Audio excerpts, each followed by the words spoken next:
Good morning, or good afternoon, or good evening whenever you're watching this. Thank you for tuning in.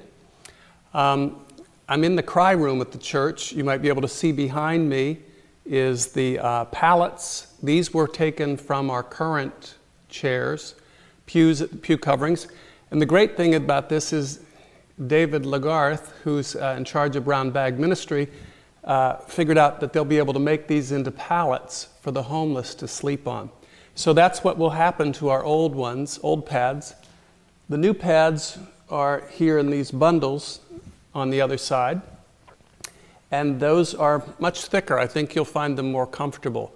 And of course, there was a lot of theological reflection and thought that went into this because it's an important theological principle that the mind can only absorb what the derriere can withstand. So hopefully you'll be able to withstand more 3 points in the future with less stress on all kinds of things.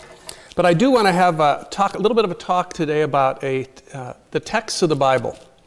And some of them just are plain downright foundational because they give us a basis for so much of our understanding of God and our place in the world, which is what theology is. Theos logos is God talk. So how do we understand who God is and our place in the world in relationship to Him?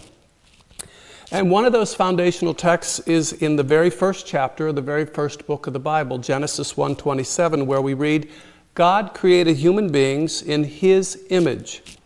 In the divine image, He created them. Male and female, He created them.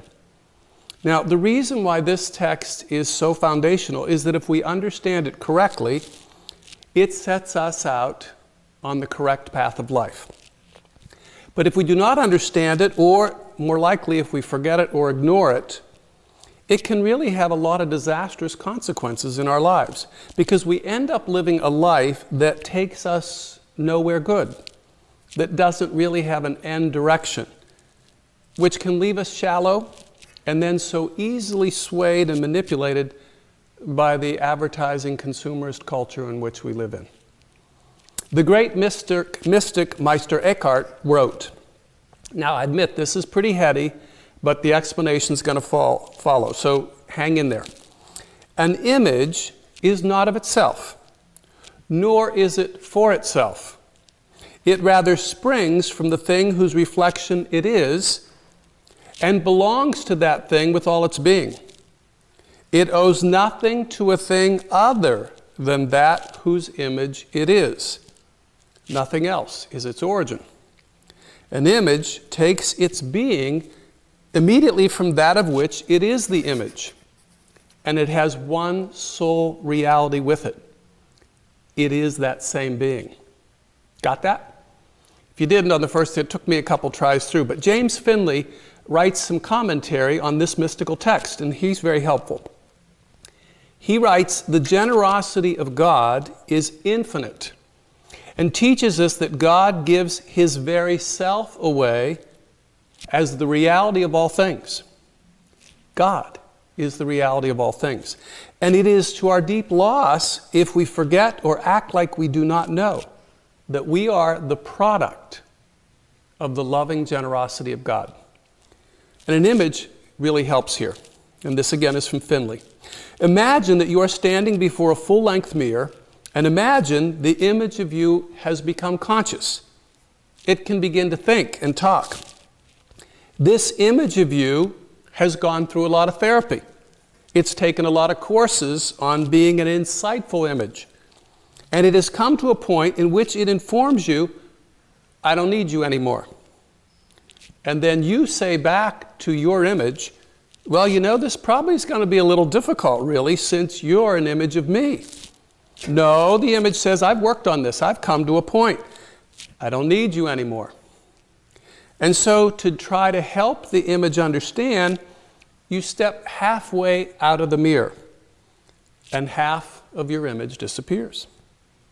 The image has a panic attack and goes back into therapy and says to his therapist, I'm not real. I'm not real. I was working on all my affirmations. I bolstered up my confidence, but I don't know where I am.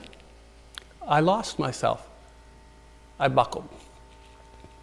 Now the image was real, But the image was not real in the way that it thought it was real. It was real, but not real without you. It was real as an image of you.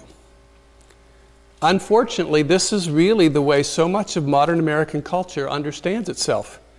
Independent, separate from God. But we are made in the image and likeness of God. And without God, we are literally nothing, absolutely nothing. In being the image of God, we owe no allegiance to anything but God Himself, who is infinite love, in whose image we are made. Idolatry is simply all of the diversions, money, sex, power, prestige, fame, stuff, all the diversions where we wander off into all kinds of places we think are more important than God. And this becomes our fundamental problem.